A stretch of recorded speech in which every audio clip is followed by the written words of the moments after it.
ഹേമ കമ്മിറ്റിക്ക് റിപ്പോർട്ട് പുറത്തുവന്നതിന് പിന്നാലെ അമ്മയിലെ പ്രമുഖ നടന്മാർക്കെതിരെ ഉള്ള മുഖമൂടികളാണ് അഴിഞ്ഞു വീണുകൊണ്ടിരിക്കുന്നത്. ഇതിനെതിരെ പ്രതിഷേധവും കടുക്കുകയാണ്. എന്നാൽ ഇപ്പോഴിതാ അമ്മയിലെ കൂടുതൽ പേർക്കെതിരെ ആരോപണം വന്ന വിഷയത്തിൽ ചോദ്യവുമായി മാധ്യമങ്ങൾ സുരേഷ് ഗോപിയെ വളഞ്ഞിരിക്കുകയാണ്. കേന്ദ്രമന്ത്രി സുരേഷ് ഗോപിയുടെ പ്രതികരണം ഇങ്ങനെയായിരുന്നു. നിങ്ങൾ കോടതിയാണോ എന്നും അദ്ദേഹം ചോദിച്ചു. അദ്ദേഹം ആദ്യം അങ്ങനെയാണ് ചോദിച്ചത് പോലും. കോടതി പറയും എന്ന പ്രതികരണമാണ് അദ്ദേഹം നടത്തിയിരിക്കുന്നത്. താൻ അമ്മയിൽ എത്ര കാലം ഉണ്ടായിരുന്നു എന്ന് അദ്ദേഹം ചോദ്യങ്ങൾ തിരിച്ച് മാധ്യമപ്രവർത്തകരോട് ചോദിക്കുകയായിരുന്നു. അമ്മയുമായി ബന്ധപ്പെട്ടുള്ള ചോദ്യങ്ങൾ അമ്മയിൽ നിന്നും ഇറങ്ങി വരുമ്പോൾ ചോദിക്കുക, ഓഫീസിൽ നിന്നും ഇറങ്ങി വരുമ്പോൾ ഓഫീസിനെ സംബന്ധിച്ചുള്ള കാര്യങ്ങൾ ചോദിക്കണം, വീട്ടിൽ നിന്നും ഇറങ്ങി വരുമ്പോൾ വീടിനെ സംബന്ധിച്ചുള്ള കാര്യങ്ങൾ ചോദിക്കണം, അമ്മ അസോസിയേഷനിൽ നിന്നും ഇറങ്ങി വരുമ്പോൾ അതുമായി ബന്ധപ്പെട്ട കാര്യങ്ങൾ ചോദിക്കണം. ഈ വിഷയം മാധ്യമങ്ങൾക്ക് ഒരു തീറ്റ എന്നാണ് ഞാൻ മനസ്സിലാക്കുന്നത്. നിങ്ങൾ അത് വെച്ച് കാശുണ്ടാക്കിക്കോളൂ, ഒരു കുഴപ്പവുമില്ല. പക്ഷെ ഒരു വലിയ സംവിധാനത്തെ തകിടം മറിക്കുകയാണ് നിങ്ങൾ ചെയ്യുന്നതെന്നും കേന്ദ്രമന്ത്രി പറഞ്ഞു. ഈ വിഷയങ്ങൾ കോടതിയിലുണ്ട്, കോടതിക്ക് യുക്തിയുണ്ട്, കോടതിക്ക് ബുദ്ധിയുണ്ട്. കോടതി തീരുമാനമെടുക്കും.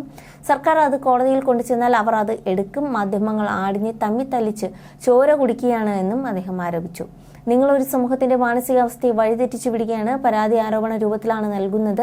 നിങ്ങൾ ജനങ്ങളോട് എന്താണ് പറയുന്നത്? നിങ്ങൾ കോടതിയാണോ എന്ന് അദ്ദേഹം ചോദിച്ചു. കോടതി പറയും, കോടതി തീരുമാനിക്കുമെന്ന് അദ്ദേഹം പറഞ്ഞു. നേതൃത്വത്തിനെതിരെയുള്ള ആരോപണങ്ങളിൽ ഉള്ളുലഞ്ഞ അമ്മ ഇന്ന് ചേരാനിരിക്കുന്ന എക്സിക്യൂട്ടീവ് കമ്മിറ്റി യോഗവും മാറ്റിവെച്ചിരിക്കുകയാണ്. അമ്മ പ്രസിഡന്റ് സൗകര്യമാണ് കാരണമായി പറയുന്നതെങ്കിലും ഇപ്പോഴത്തെ അവസ്ഥയിൽ യോഗം ചേർന്നാൽ സ്ഥിതി സ്ഫോടനാത്മകമാകുമെന്ന വിലയിരുത്തലിലാണ് കാരണമെന്നും സൂചനയുണ്ട്.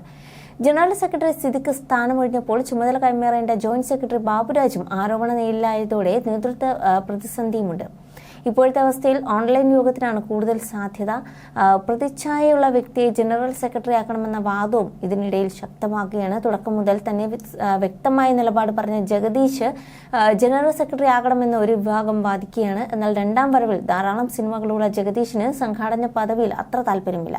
അമ്മ ആസ്ഥാനം എറണാകുളത്തായതിനാൽ അവിടെ എത്തി പ്രവർത്തിക്കണമെന്നതും അസൗകര്യമാണെന്നാണ് ജഗദീഷിന്റെ ഭാഗത്തു നിന്നുള്ള തുറന്നുപറച്ചിൽ.